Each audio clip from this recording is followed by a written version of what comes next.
Muy buenas noches, un gusto comenzar otro capítulo de Conversando en la Noche aquí en Mega TV, hoy con un invitado muy especial. No es fácil traerlo a este señor porque tiene mucho trabajo, colegas de muchos años y por lo que veo contemporáneo. Yo pensé que era mucho más grande que yo, siempre pasa eso, uno se cree más joven que todos. Quiero presentarles primero con una semblanza y después ya en la conversación a nuestro querido amigo y colega Augusto dos Santos.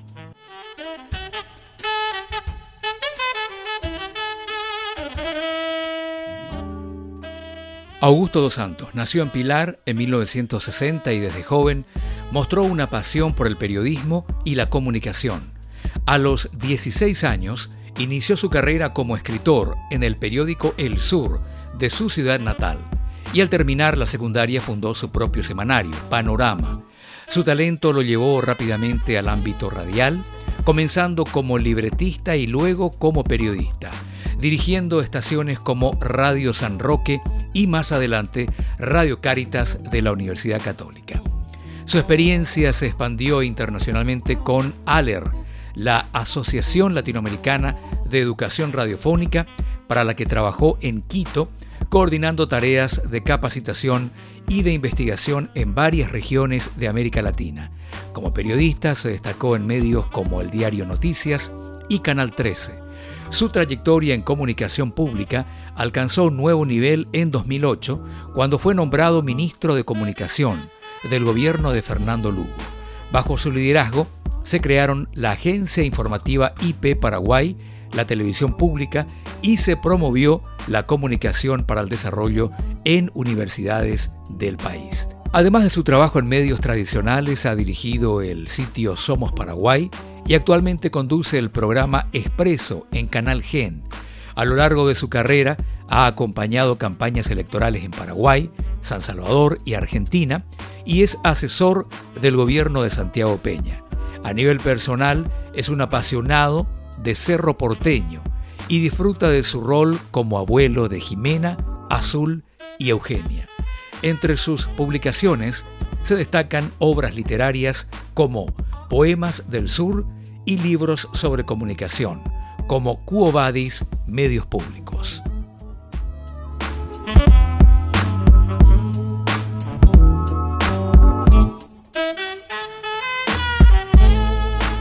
Un gusto, querido Augusto, tenerte con pueblano. Casi yo soy hijo de pilarense, pero me siento igual ahí de Ñembucú. Y acá descubro con horror de que naciste en 1960.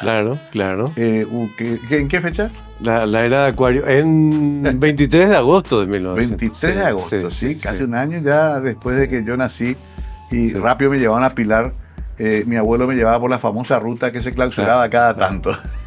Es impresionante esa dichosa y biológica transición entre la gente que queríamos que fueran más grandes, sí, y de cómo van cambiando los tiempos, ¿no? Un gusto, Mario, gracias por la invitación realmente. Bueno, vamos a hablar mucho de Hay un mito en la nevera que se presenta justamente en estos días, esta semana, pero también vamos a hablar en general de esto que nos apasiona, que es la comunicación. A los 17 ya escribías en El Sur, un periódico de Pilar. De Carlos Alberto Mazó, que es una figura emblemática, claro. Tenía un periódico que se había fundado porque en el 79 era el bicentenario de Pilar. Sí.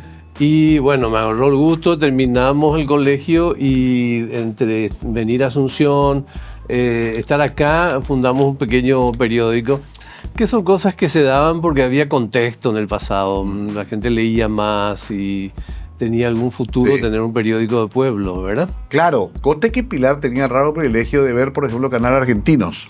Canales argentinos, revistas y diarios argentinos, y además los domingos yo tenía cierta duda si había más gente de Cerro de Boca Juniors. Claro, sí. Ese tipo de integración era muy próximo porque era muy fácil pasar al otro lado. Claro, había una gran influencia. El tío Oscar Ferreiro escribió mucho sobre el puerto y sobre el río, ¿no? El río, sí, que es el gran protagonista también de la vida de Pilar en Ñembucú. Ahora, ese joven Augusto dos Santos, ya interesado en el periodismo, ¿cómo desarrolla eso? ¿Viniste a Asunción? ¿Tuviste que...? En Asunción, en principio estudié Derecho, luego me metí en la tarea fáctica de trabajar en prensa, ¿verdad? Hice mis primeras armas en el diario Hoy. Todavía llegué a verlo a Maneco Galeano sentado y escribiendo. Qué bárbaro. Después, no, me metí más en radios. Ajá. Toda esa tarea me llevó de vuelta al interior. Posteriormente me radiqué por mucho tiempo en Misiones. Sí. Y trabajé por muchos años, 10 años, 12 años, en proyectos de radio de iglesia, ¿no? Tanto allá como posteriormente dirigiendo Radio Caritas acá y fundando Fe y Alegría, que es una radio de la Fundación Jesuita, ¿verdad? Conozco también. Ese es un itinerario. Interín hice un trabajo con una organización con sede en Quito, Mario, que fue la experiencia más rica de mi vida. Ajá. Se llama ALER, Asociación Radiofónica Latinoamericana, y me metí en el área de capacitación y eso me llevó a recorrer diferentes regiones y comprender un poco esa relación que existe entre la comunicación y la actoría social. Claro. Y el día a día. Que es tu gran pasión también, ¿eh? Sí, me parece que es un asunto bastante... Tengo una imagen que te puedo contar en 40 segundos. Fui a una radio en la selva amazónica, en Sucumbíos, en la frontera entre Ecuador y Colombia. Y al llegar veo a un señor parado en la entrada de la radio tomándose una foto, ¿verdad? Y en interín espero, tenía que dictar un taller, vienen otras personas formando fila para tomarse fotos. Me pregunté yo, bueno, ¿qué es esto? Un día de que la gente se fotografíe. Pero al terminar el taller me invitaron al estudio, Mario. Ajá. Y ese estudio tenía las paredes y el techo llenos de fotos de personas. Y cuando pregunté por qué, me dijeron, así cuando hablamos con el pueblo. Qué interesante. Impresionante. Cuando hablamos de esto, hablamos que años 70, 80. Yo empecé en esta tarea de recorrer regiones de América entre el 96 y el 2000. Ah, ok. 2006, 2007 incluso. En los 90 estuve mucho en Misiones, ¿sí? Sí. Tanto en Radio Irapuzandú en primer lugar y después en esta experiencia que te digo de la diócesis de Misiones, claro, que fundó una radio bastante grande en Ayola, ¿sí? Sí. Y ahí fue que pasamos todos estos procesos de históricos, Marzo Paraguayo y compañía, claro. En el curso del cual yo ya era columnista político en el diario Noticias, o sea, sí. Desde allá ya tomaba parte, digamos, de procesos acá, ¿sí? Ajá. Y nada, interesante conocer esa parte de tu recorrido, porque muchos en realidad te conocimos ya cuando entras como asesor o vocería del gobierno Lugo. Exacto. Y bueno, después ya desarrollaste toda tu carrera profesional donde estás ahora, pero digo, tuviste un recorrido bastante heterogéneo. Claro, a mí me ayudó mucho en mi identidad el estar mucho tiempo en esa otra parte de Paraguay que es el campo, ¿sí? Sí. Porque eso te genera algún tipo de enriquecimiento también. Totalmente. Porque muchas veces sucede una cuestión al revés, o sea, la gente que viene del campo trata de mimetizarse y ahí pierde el 50% de la riqueza en sabiduría, en llegó a la capital y ya cortó el nexo, digamos. Exactamente. ¿Vos volviste unas cuantas veces? No, claro, yo desde que en realidad que vine ya no volví. 2003 me instalé con Caritas. Ajá. Y ya me quedé después con Fe y Alegría. Luego el presidente Fernando Lugo me invitó a generar un proyecto de comunicación. Sí. Fundamos la Secretaría SICOM, ¿verdad? Sí. Y los otros proyectos que fueron muy potentes, como el canal y TV Pública. Y la agencia IP Paraguay, que hasta ahora surte de información. Uh-huh. Eso no había. Eso no había, no había. Es que uno de los temas que reclamo en el libro, Mario, es que hasta hoy no hay una comunicación como política pública. Sí. Ese es el gran... O sea, los líderes no llegan a entender la importancia de la comunicación como política pública, pero podemos hablar... Vamos a hablar enseguida más tarde. Me interesa y me apasiona también ese tema. Claro, y nada, posteriormente hubo una etapa en la que, bueno, terminé o sea, acabó y se acabó. Y acabaron con el proceso del presidente Fernando Lugo. Posteriormente trabajé un tiempo en asesorías, luego estuve en el Grupo Nación, sí. Salí del Grupo Nación ya en las internas de electorales últimas, me jubilé y me dedico casi exclusivamente al tema de la asesoría. Las asesorías. Que es la tarea.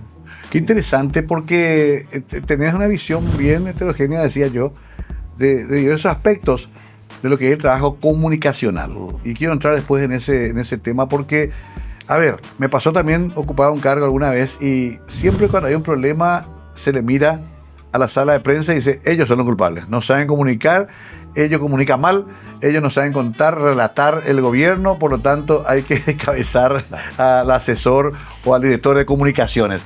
Son un poco los chivos expiatorios. Ahí hay dos cuestiones. Una cuestión es muy sabia, es la sabiduría de la República. Es que, y a mí me pone muy feliz cuando alguien comete un error y dice es culpa de los asesores, porque por lo menos se exculpa al presidente o al líder. Funciona como fusible también. Funciona como fusible, eso está bien.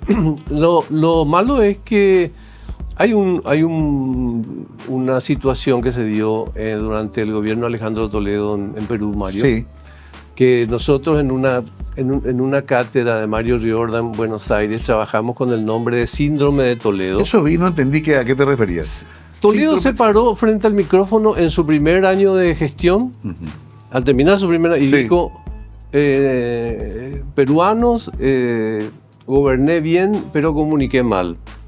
Y esa frase fue muy interesante porque sirvió para un estudio académico al respecto de si era sostenible, y realmente era insostenible.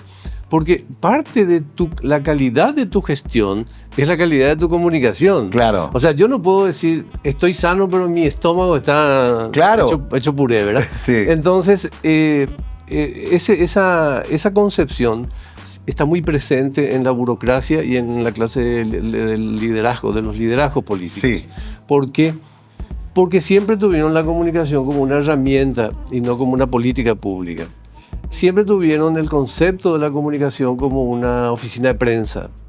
Y la comunicación es muchísimo más que eso, es una política. Claro. Entonces, hay un circuito fallido, Mario, que es un iluminado, dice, hagamos una ruta que vaya de este punto a este punto. Luego va a la oficina de planificación, luego a la oficina de factibilidad financiera, luego a la... Un día antes de la inauguración le dicen al chico de prensa, che, vení a hacerme mucho ruido a esto. ¿Sí? Claro, no entonces, participó del proceso. No participa. Entonces, si no se coloca la comunicación en el segundo escalón, después de la idea, si no se mete a la comunicación en el proceso de planificación, siempre van a existir dificultades. Ahí paralo, vos sabés, tengo que hacer corte, pero ahí quiero retomar a la vuelta porque es muy interesante cómo lograr, en todo caso, ser incluidos en el proceso. A mí me apasiona el tema comunicacional, inclusive a veces me llama más la atención el vocero que el propio presidente. Lo que está pasando con Adorni ahora en Argentina, por ejemplo, está en el centro con sus luces y sombras, pero es un personaje del gobierno de Milei, por ejemplo. Sí. Vamos a hablar enseguida de todo esto con Augusto dos Santos, que está presentando Hay un mito en la nevera. Título curioso, le voy a preguntar también por qué. ¿Por qué en la nevera?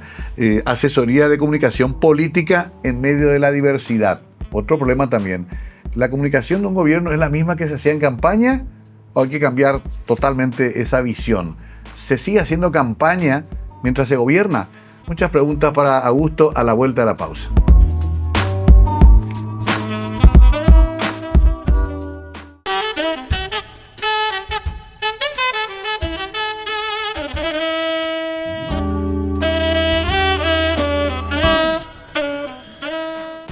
Augusto dos Santos con nosotros, que tiene una bibliografía ya importante. Me acuerdo ahora de lo difícil que es comer un asado.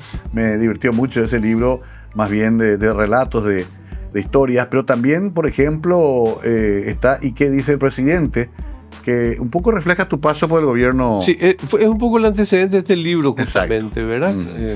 Así mismo. Así como hubo un anterior que se llamó Quo Vadis Medios Públicos, que fue una especie de preocupación por lo que iba a pasar, que es el desmantelamiento del concepto de medios públicos. Sí. Que en realidad somos todos damnificados en ese aspecto de medios públicos, de cosas que se hicieron mal en otros países probablemente, ¿no? Sí. Sesgos muy excesivos. Mientras que... Y también la ignorancia de muchos burócratas, porque se instala un preconcepto al respecto de medios públicos, siendo que medios públicos son BBC de Londres, Claro. Radio Francia Internacional, Deutsche Welle.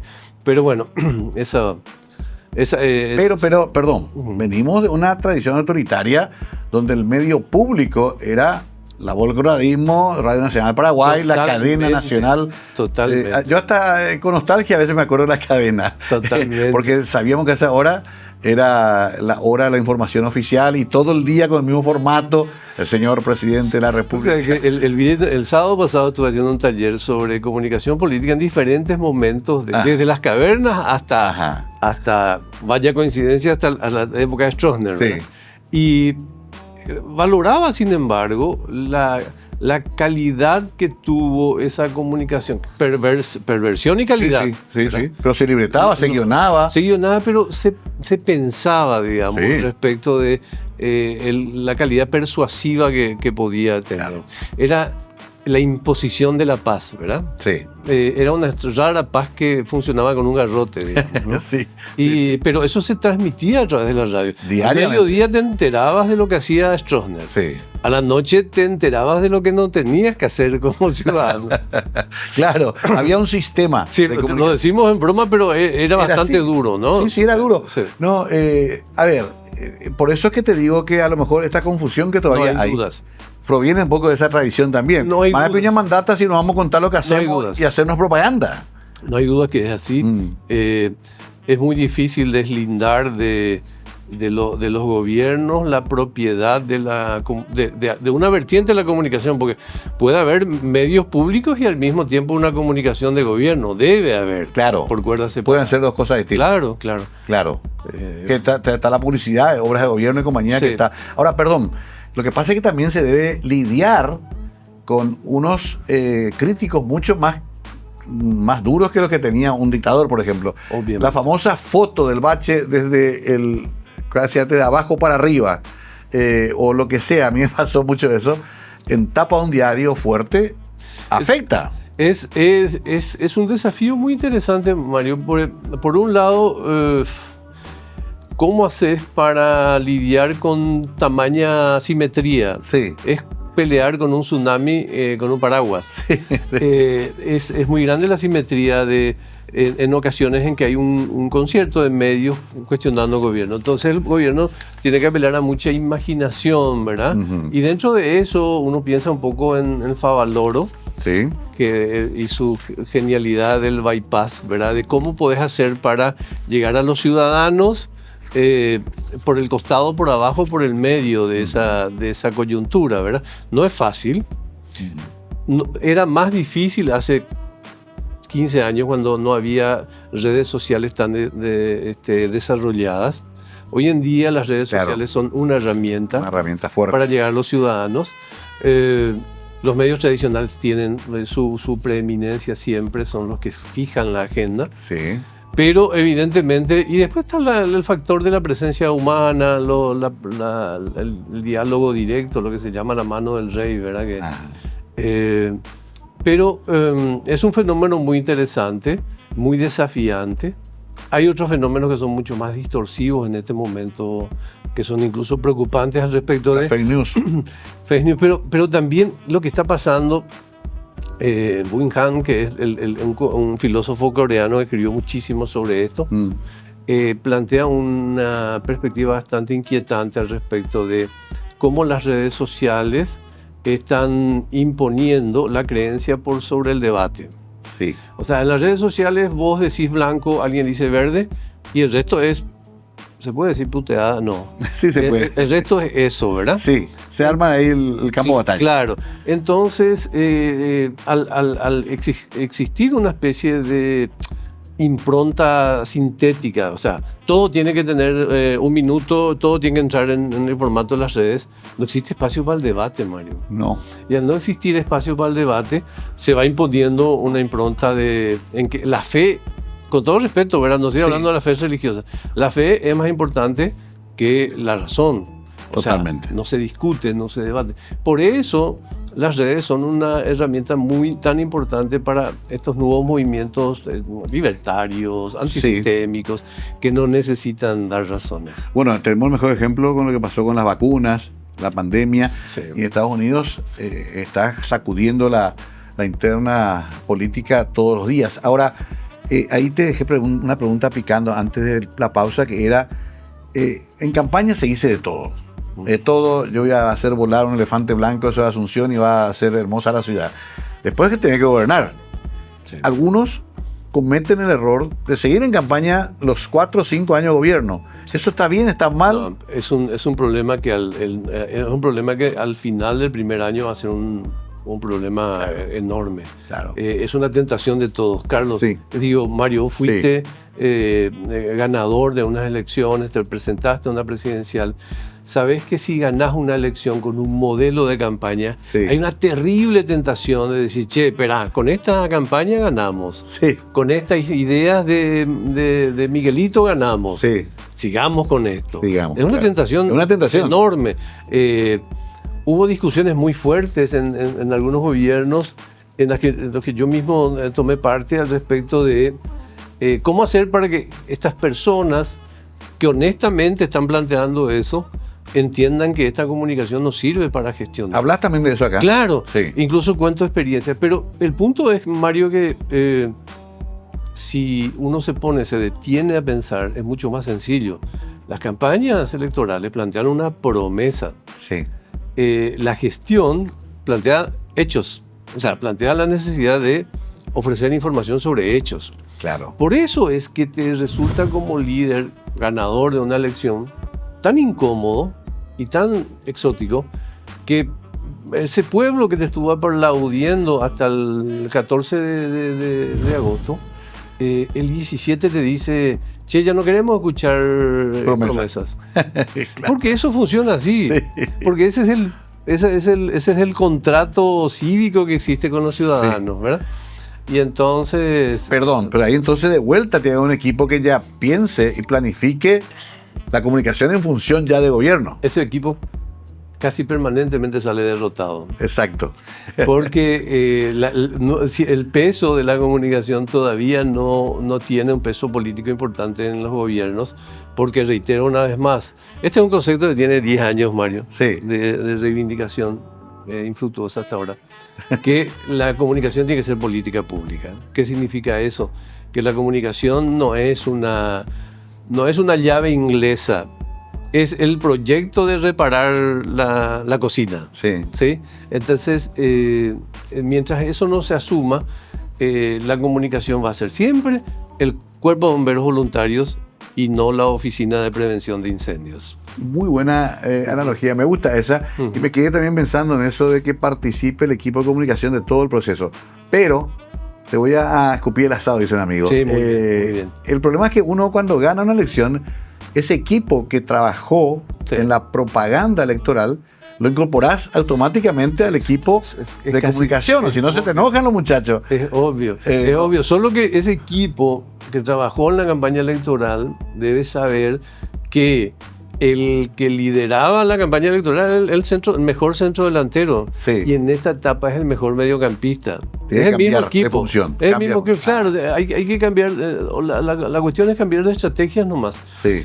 A veces sirve, debo hacer esa puntualización, Mario. A veces sirve continuar un poco más hacia los dichosos 100 días. Sí.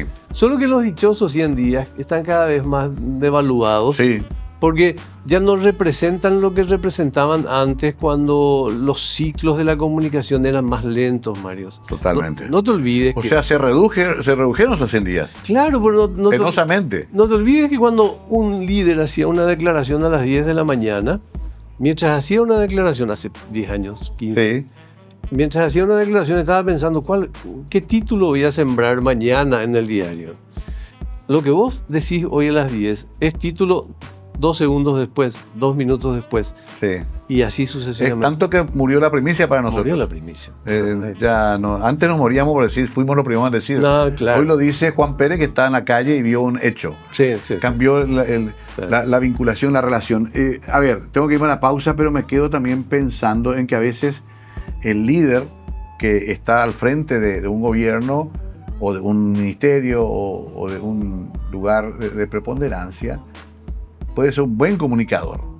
Y a veces hasta ir por su cabeza, como decimos los paraguayos, y no consultar con su equipo de comunicación. Vamos a ver qué problema eso sugiere para Augusto dos Santos a partir de su experiencia y también de lo que ha escrito. Y todavía no me contó porque se llama Hay un mito en la nevera. A la vuelta le pregunto eso. Augusto dos Santos, hoy conversando la noche en Mega TV.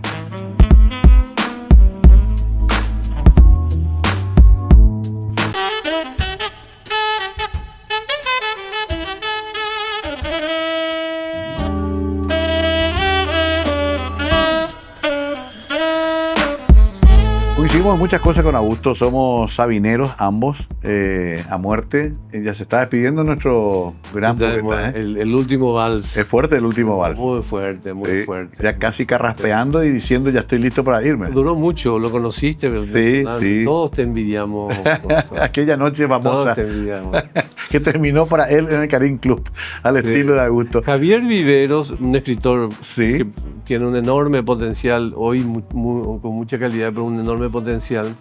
Me había planteado un día, hagamos un libro sobre Sabina a nivel de testimonios de cómo incide en la vida de las personas. Me parece una buena idea. Vos sabés que es genial eso, porque yo a partir de esa pequeña historia que conté, me escribió otra gente. Jorge Torres Romero me escribió que él le siguió hasta el Karim Club. Aclara que él no entró. Sí. Unas chicas que también la conozco, que hacen teatro, me dijeron que hicieron lo mismo. Sí. Otros me dicen que me corrigen mi propia historia, que puede ser también. Porque a veces el recuerdo, vos sabés mejor que nadie, se pone en literatura también. Sí, claro. ¿Entendés? Claro. Entonces dice, vos no le saludaste a Sabina un abrazo, fue con un apretón de manos. Y bueno. El pasado dorado. Sí. Pero para mí fue un abrazo. Medianoche en París, sí. Pero bueno, Augusto, antes de seguir también, ¿tú tenés hijos, descendencia? Claro, tengo 2 hijas, 2 nenas, siempre son nenas, sí. por más que tengan ya sus años. Una es médica, otra es arquitecta. ¿No fueron periodistas? No. Suele pasar, ¿eh? Huyeron de nuestra esa bohemia. posibilidad. Y fundamentalmente tengo 3 nietas, ¿verdad? ¿Nietas también? Nietas que son, digamos... O sea, sos un hombre de muchas mujeres. Soy hombre rodeado de mujeres, sí, estoy rodeado de mujeres. Bueno, ¿por qué hay un mito en la nevera? Claro, mito en comunicación política, Mario, no es una expresión peyorativa como se puede utilizar en la literatura. ¿No? Okay. Mito es aquello que también se llama legado, aquello que también se puede llamar herencia, pero una expresión más tiesa, digamos, ¿no? Ajá. Mito es todo aquello que se construye estructuralmente para que sea el buen recuerdo de un gobierno. Sí. Pero mito también, en el camino del buen recuerdo, tiene otro valor que es una ayuda a los procesos de sostenibilidad. Uh-huh. Te voy a dar un ejemplo. Sí. Un mito de gobierno, quizás uno de los más recordados, es el tema de la salud del gobierno del presidente Fernando Lugo. ¿Sí? Pero eso no fue una instalación que alguien dijo, planteemos esto como mito 2 meses antes de la finalización del gobierno. Claro, fue una realidad. Pero no solamente fue una operación inteligente, porque probablemente el gobierno de Lugo no hizo la mejor estructura de salud, no hizo la mejor inversión, pero generó proximidad. Sí. Y esa proximidad es parte de, aunque no lo hubiera pensado desde esa perspectiva, esperanza probablemente, fue una gran estrategia comunicacional al mismo tiempo. Como consecuencia fue una gran estrategia comunicacional. Hasta hoy quedó eso. Porque, claro, la proximidad genera una... ¿Cómo se llamaba esta película del chico del extraterrestre? ¿P.T.? Claro, es una relación de primer grado, de la proximidad máxima. Claro, digamos. Que al tocarse, claro, encendía el dedo. Cuando una cosa es que vos escuches un eslogan sobre que un proyecto público de Teníamos salud remedio, dice la gente. es muy importante. Y otra cosa que el médico te toque el timbre de la casa. En la unidad de salud familiar. Bueno, y ese es el diseño de un mito. Por eso reitero una vez más la comunicación muy importante en la parte de planificación, porque el estratega de comunicación te dice, agrega esto a tu proyecto de manera que ese proyecto sea impactante, ¿sí? Ese es el mito. Y en la nevera, porque yo creo que siempre tiene que haber un mito en la nevera en los procesos de gobierno, ¿verdad? Uh-huh. Esa nevera tiene que estar siempre llena de mitos, porque unos pueden fallar y otros tienen que incorporarse. Vos sabés que el arquitecto Lerner, gran intendente de Curitiba, gobernador también, me dijo una vez que en campaña la gente quiere sueños, no quiere tanto obras. Me dijo, la gente quiere sueños, Mario. Sí. Comunicarles sueños. Sí. Y después también está lo que vos decís, la proximidad. Ahora, ahí te dejaba antes la pregunta del líder que tiene capacidades comunicacionales. Sí. Es una ventaja, pero también puede ser peligroso, porque termina creyendo de que sabe más que su equipo de comunicación. Cuesta asesorarle a un comunicador nato. Después, y desde Menem hasta Milei y algunos... Peña me parece un buen comunicador. Así es. La vez pasada por primera vez le di nervioso. Exacto. Que nos pasa a todos también eso. Yo creo que puede ser una desventaja, pero es una enorme ventaja. Es una contradicción lo que digo, pero sí. Puede tener alguna forma de desventaja, pero es una enorme ventaja. Los expertos dicen que el líder es el 60% de la comunicación de gobierno. Okay. El 60%. Sí. Obviamente cuando hay un líder... Te puedo citar a vos en tu etapa pública, sí, le puedo citar al presidente Peña, le puedo citar a Obama. Claro. Obama para mí que es un símbolo. Y después tenemos presidentes que aún dentro de dificultades tratan de comunicarse con potencia, como el caso de Lula, por ejemplo. Sí, Lula tiene todo para no ser un gran comunicador, claro, ¿verdad? Pero genera esa impronta. Mucho más que Dilma. Claro, mucho más que Dilma. Que es más instruida. Que probablemente, no es que probablemente, es mucho más instruida. Sí. O sea, yo creo que eso tiene mucho que ver con la autoformación más que nada, ¿verdad? Leer un libro de vez en cuando es muy importante para... Pero eso viene de adentro, digamos. Y claro, yo creo que es esa formación lo que ayuda mucho en oratoria. Y además da seguridad. Que es el asunto más importante en esta materia, Mario. Porque los discursos, perdón que te interrumpa, tengo tanta palabra, los discursos hay que leerlos, hay que improvisarlos. Los discursos hay que leerlos cuando hay que leerlos. Ajá. Y parece una pregunta de salida, ¿verdad? Y hay que improvisarlos cuando hay que improvisarlos, pero te voy a explicar. No hay una regla, digamos... Lo que no hay que hacer es lo de Uribe, que es muy simpático, porque cuenta la leyenda que él tenía un escritor de discursos, lo cual es muy común común, claro. Es lógico, ¿verdad? El presidente no siempre puede escribir sus discursos. Acá nos pasó que los dos candidatos hicieron el mismo discurso. Eso fue fantástico. esa tendría que ser... En Paraguay no se escriben libros. Esas historias tendrían que estar en un libro. Sí. Estamos hablando de Argaña y Guasmosi. Sí, pero volviendo a Uribe. Mirá que lo escuché hace poco y me sorprendió. Claro, pero lo de Uribe esta es una anécdota que cuentan de que él es tan intenso que en un discurso le retó al hombre que le escribe los discursos. Le corrigió. Sí. Esto no tendría que ser así. Dice que, bueno, pero normalmente se colabora con los discursos de los presidentes, pero la calidad que tiene un presidente... Yo destaco efectivamente lo de Peña por el tema de la impronta de seguridad y solvencia. Pero fíjate vos que también tiene que haber esa seguridad muy importante. Porque conocemos miles de intelectuales que no tienen facilidad de enfrentarse a lo público. Totalmente. ¿Sí? Con el criterio de la intelectualidad, nomás Roa Bastos sería el mejor orador de la historia. ¿Sí? Exacto. Bueno, entonces... ese es otro aspecto importante. Pero también, perdón, a Lugo lo vi muchas veces discurseando y era una cosa Lugo acá en la capital que era poco comprendido, muy criticado, y otra cosa era Lugo en Cazapá, en San Juan del Pomuceno, en San Pedro, era otra cosa. Él tenía la ventaja de haber sido sacerdote. Sí. Y el sacerdote hace dos discursos por día, ¿verdad? Claro. En sus homilías. Entonces tiene una práctica. Acá para los era aburrido, era pero todavía no. Afuera lo miraban como un gurú. Y el otro que nos impresionó a todos siempre, hay que reconocerlo, es Nicanor. Nicanor, por la formación profesional que tenía, pero además porque adhirió a su formación una autoformación muy, muy fuerte. O sea, era periodista y lee mucho. Sí, o sea, eso ayuda muchísimo al proceso de comunicación porque te da alternativas. El discurso político sigue siendo insustituible como herramienta, Mario.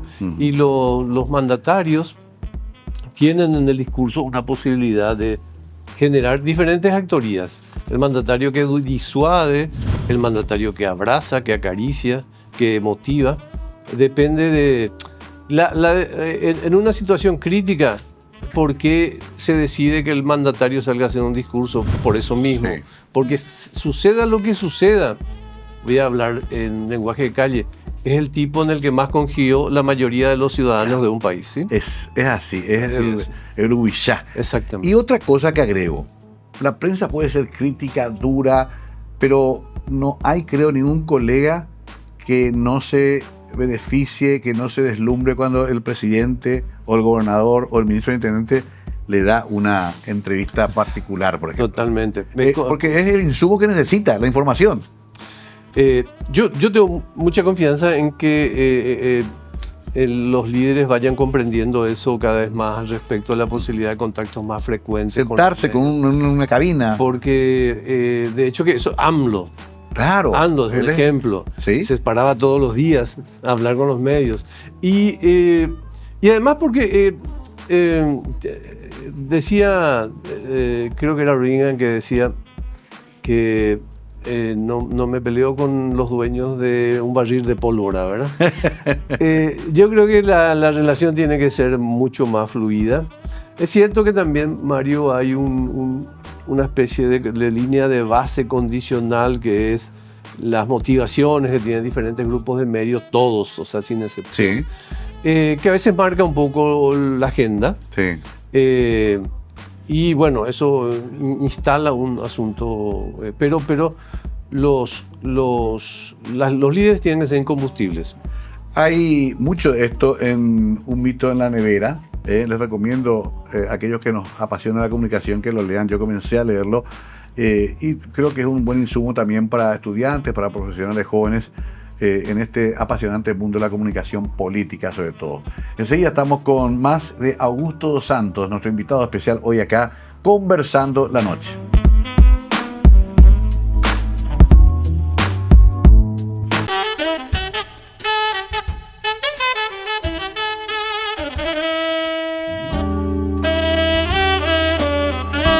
Bueno, son inagotables los temas con Augusto y me quedé con uno que él mismo apuntó y que me llamó la atención, el riesgo de Ícaro y sobre todo el tema de la proximidad entre los jefes de comunicación, los asesores, con un líder y donde se vuelve a más un confidente, casi un amigo que un profesional. Eso es un peligro también. Claro, es un riesgo constante y es una tentación irresistible, Mario, claro. Porque en los anglosajones le llaman consejero, ¿verdad?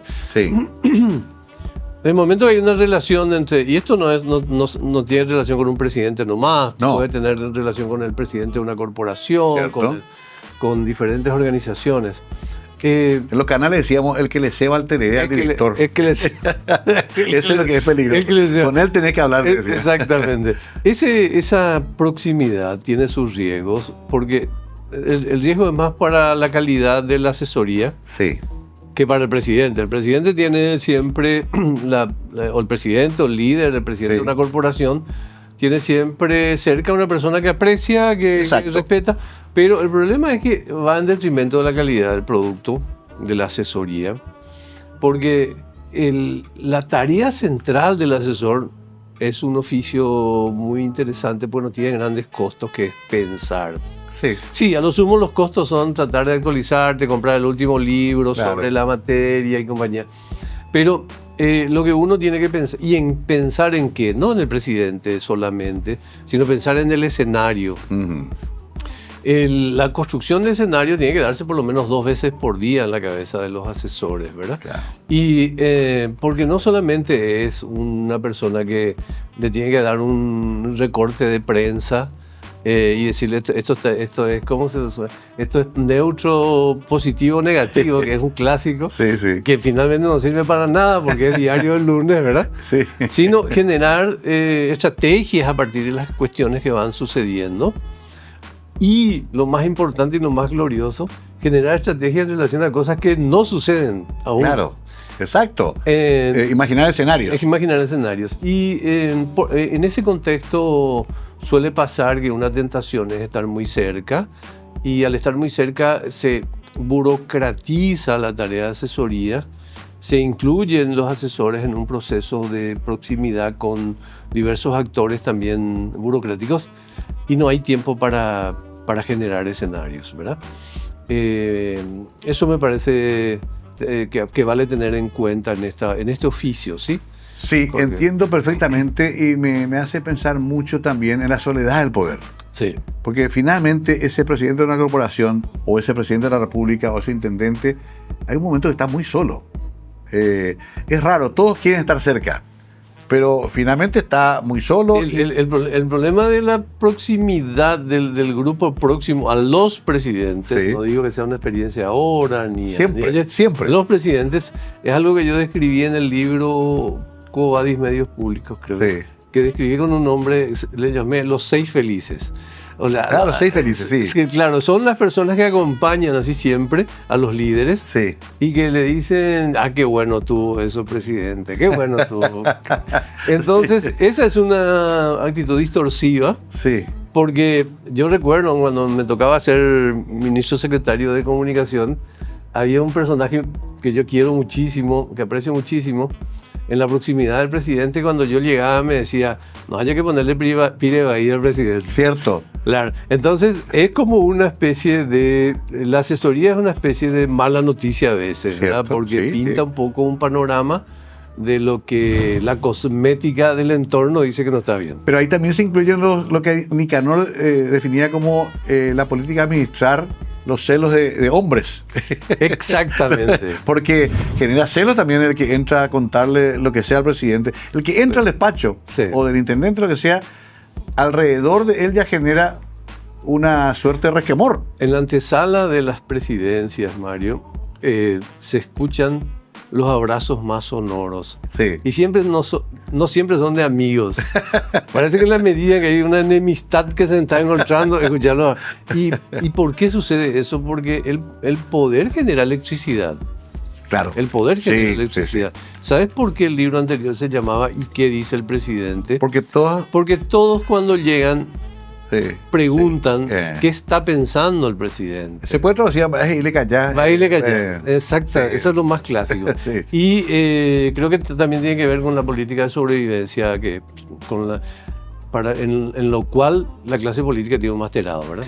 Vamos entrando en la parte final de la charla, muy, muy rica para mí. Acá dice uno de los que comenta tu libro, Dos Santos enfrenta cuestiones consagradas por la costumbre o el uso, como el show de los asesores políticos, más enfrascado en una dinámica mediática que en acciones de articulación estratégica, y hace una crítica muy sana a la necesidad de privilegiar la notoriedad por sobre la visibilidad. A ver, explícame esa diferencia. Sí. Hasta hace 20 años lo único que importaba era la notoriedad. Sí, Que cierto. la persona sea íntegra, que transmita integridad. Sí, valores muy que valores y fuertes. compañía. Y posteriormente, esencialmente con la impronta de las redes sociales, se encontró un atajo que es la visibilidad. Ah, mira vos. Entonces, ¿por qué yo voy a estar construyendo de un proceso de notoriedad si tengo la visibilidad y es con eso en un día puedo hacer lo que podía hacer en un año? Correcto. Porque hay un factor que es muy importante en los procesos electorales, Mario, que es el conocimiento. Vos viviste una experiencia. Sí. Sabes la importancia que ha tenido dentro de tu carrera el ser el hombre conocido, ¿sí? Claro, ataca muchísimo el... Claro, claro. Entonces, dentro de eso está el endiosamiento de la visibilidad, lo cual es muy peligroso. Sí, entiendo. Porque la visibilidad se parece mucho a esto que hablábamos antes del versus entre el debate y la creencia. La visibilidad es golpea solamente la tecla emotiva, ¿sí? Sí. No tiene que dar razones. Y Por bueno, eso nos llamamos al candidato farandulesco también.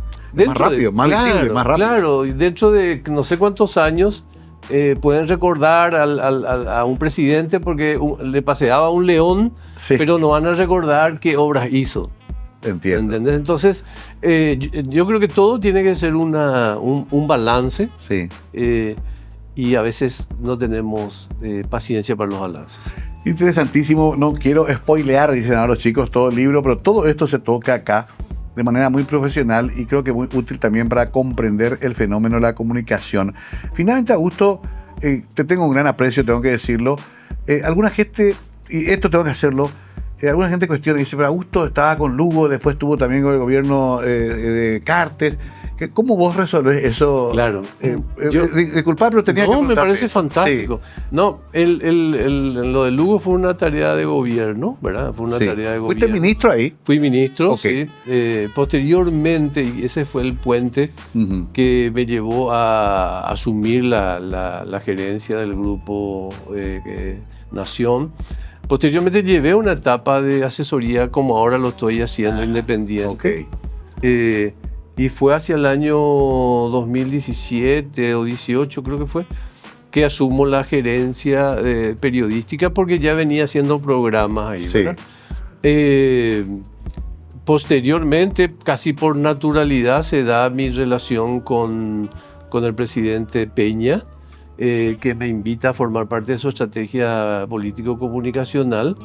Y bueno, ¿cómo lo resuelvo? Lo resuelvo desde la perspectiva que tiene la asesoría política comunicacional. O sea, o sea, yo no puedo ir a trabajar a Finlandia, digamos, porque no conozco el escenario de Finlandia. Claro. Entonces, la asesoría política te lleva a generar tareas que vos ves como desafíos. Y en este caso, una tarea para mí que veía como desafío fue desarrollar la campaña del señor Peña, en quien yo confío. Yo no soy parte del gobierno. Ajá. No formo parte del gobierno. ¿Estás afiliado?